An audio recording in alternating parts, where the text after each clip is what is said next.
England के खिलाफ में मजबूत स्थिति में टीम इंडिया तो है। हमने 90 रन बना लिए हैं दूसरी पारी में, 96 रनों की बढ़त है, 6 रनों की बढ़त हमने पहली पारी के आधार पर हासिल की। लेकिन क्या टेस्ट मैच हम जीत जाएंगे? इसकी क्या कोई गारंटी है कि हम शुभमन गिल की कप्तानी में और लीड्स के मैदान पर भारतीय टीम जो है वो इंग्लैंड को हरा देगी? देखो, क्रिकेट में कोई गारंटी होती नहीं है, लेकिन अगर दो बड़ी गलती भारतीय टीम नहीं करती है तो एक बात तो तय है कि इंग्लैंड की इस समय बैंड बजी हुई है भारतीय टीम के लिए। केएल राहुल ने, जसप्रीत बुमराह ने इंग्लैंड की टीम को पूरी तरीके से बैकफुट पर धकेला है, क्योंकि जसप्रीत बुमराह के 5 विकेट, केएल राहुल ने बहुत महत्वपूर्ण 47 रन बनाए हैं। लेकिन क्रिकेट में आप एक चीज मान करके चलो कि आपकी की हुई मेहनत 1 सेकंड में खराब हो सकती है, और इन 2 बड़ी गलतियों से टीम इंडिया को बचना होगा, जिसमें से एक बहुत बड़ी गलती भारतीय टीम ने पहली पारी में की। वो कौन सी 2 बड़ी गलतियां हैं जिसको लेकर के भारतीय टीम को सतर्क रहने की जरूरत है?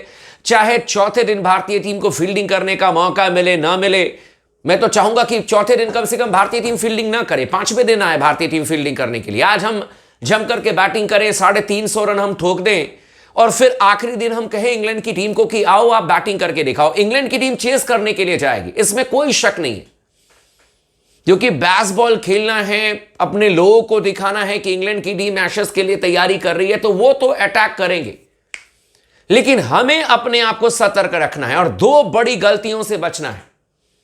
मैं आपको बताता हूं 2 बड़ी गलतियां क्या भारतीय टीम कर सकती है और उससे बचना है। चैनल को जरूर सब्सक्राइब कर लीजिएगा दोस्तों, अगर आपने अब तक नहीं किया है तो, और वीडियो को भी आखिरी तक जरूर देखिएगा, अपने दोस्तों के साथ में भी शेयर कीजिएगा, सपोर्ट कर दीजिए स्पोर्ट्स टॉक को। सबसे पहली गलती अब भारतीय टीम को नहीं करना है, जो कि हमने पहली पारी में देखा था। सडनली आप लोगों को याद आ गया होगा, 430 रन 1 विकेट के नुकसान पर, है ना?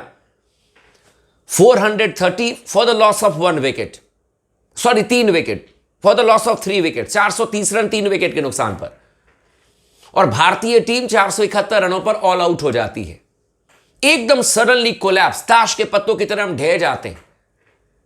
ये एक डर अभी भी मेरे मन में है। चौथे दिन जब पहले सत्र की शुरुआत होगी, केएल राहुल विल बी की प्लेयर। शुभमन गिल, केएल राहुल भारतीय टीम के लिए 2 तकनीकी तौर पर सबसे मजबूत खिलाड़ियों में से एक है। मैं सबसे मजबूत खिलाड़ियों में से एक कहा हूं, क्योंकि मेरे लिए साई सुदर्शन भी तकनीकी तौर पर बहुत मजबूत प्लेयर है।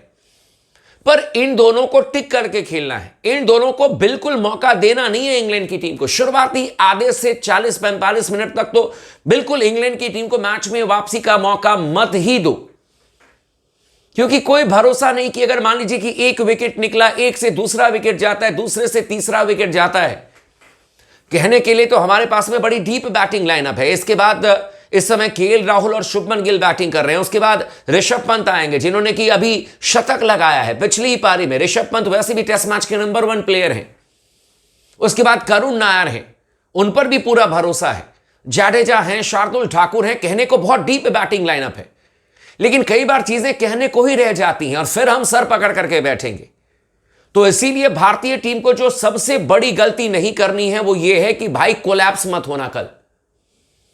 कल इंग्लैंड के गेंदबाजों को बिल्कुल भी मैच में वापसी का मौका नहीं देना। हमें बेसबॉल नहीं खेलनी है, हमें कोई 4-4.5 रन हर ओवर में नहीं बनाने हैं। अगर हम 2.5-3 रन भी बनाएंगे, that will be sufficient for me, हमारे लिए वो बहुत परफेक्ट होगा। हमें अपने स्ट्रेंथ पर खेलना है, हमें इंग्लैंड की तरह आकर के बल्ला नहीं चलाना है। अगर जरूरत पड़े तो आप चलाओ, अगर आप कंट्रोल में हो तो आप उस तरीके के शॉट्स खेलो, जैसे कि शुभमन गिल ने आते ही एक अपर कट किया, चौका जड़ दिया। लेकिन हमें वो पागलपन नहीं अख्तियार करना है कि जहां पर कि हम गलत शॉट मार करके आ रहे, तिरछे शॉट मार करके आउट होकर के जा रहे हैं, और ना ही नर्वस होना है। कल का दिन, मतलब कि टेस्ट मैच का जो अब आपका चौथा दिन होगा, मतलब आज का जो दिन होगा, वो बहुत महत्वपूर्ण होगा। और ऐसे में भारतीय टीम के बल्लेबाजों को एकदम सतर्क रह करके खेलना है। और दूसरी गलती जो भारतीय टीम ने पहली पारी में सबसे ज्यादा की, भाई कैच ड्रॉप मत करना यार, कैच ड्रॉप मत करना। मैं कितने एग्जाम्पल दूं पहली पारी में। जायसवाल ने कैच ड्रॉप किया 35 रन पर, उसका ओली पोप का सेंचुरी लगा करके चले गए। जाडेजा जो हमारे नंबर 1 कैचर है, नंबर 1 फील्डर है, 15 रनों पर उन्होंने कैच ड्रॉप कर दिया।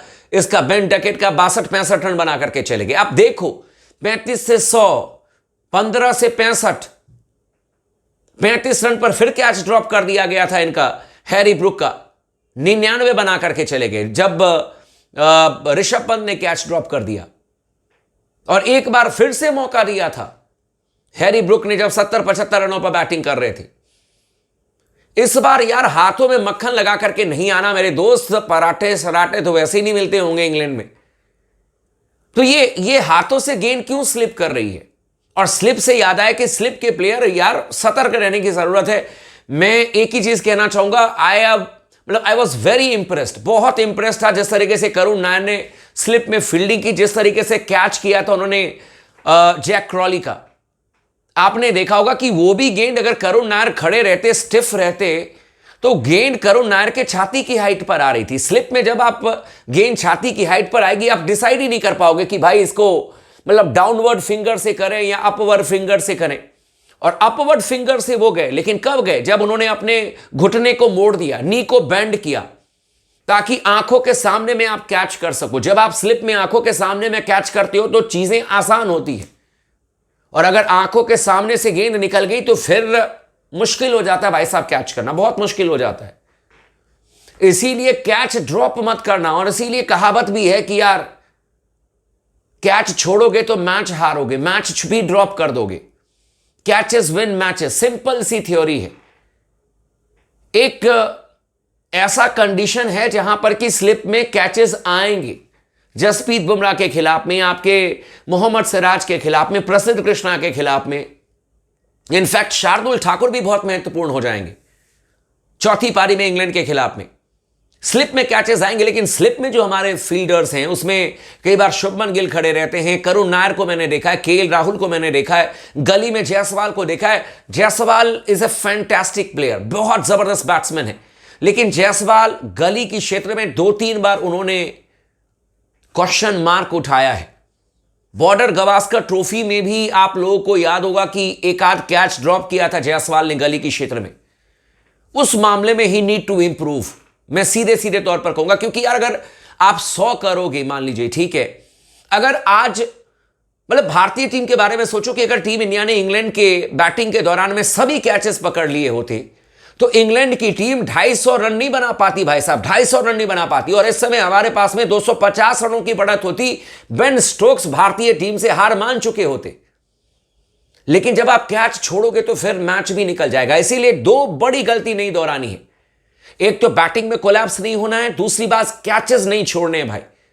इस बार कैचेस पकड़ो चाहे कुछ भी हो जाए और मैच आप जीतोगे। हेडिंगले आपने बहुत मतलब क्या कहूंगा कि बहुत बेहतर तरीके से परफॉर्मेंस किया है। बहुत खराब खेलने के बावजूद भी आप डोमिनेट कर रहे हो, और इस डोमिनेशन को, इस शिकंजे को बिल्कुल भी आसानी से इंग्लैंड के लिए छोड़ना नहीं है, बदला लेना है। इस बार इंग्लैंड को हराना है भाई, तैयारी कर लेनी है, कैचेस लेना है और बैटिंग में कोलैप्स नहीं होना। बाकी आप लोग का क्या कहना, आप हमें कमेंट करके जरूर बताइएगा।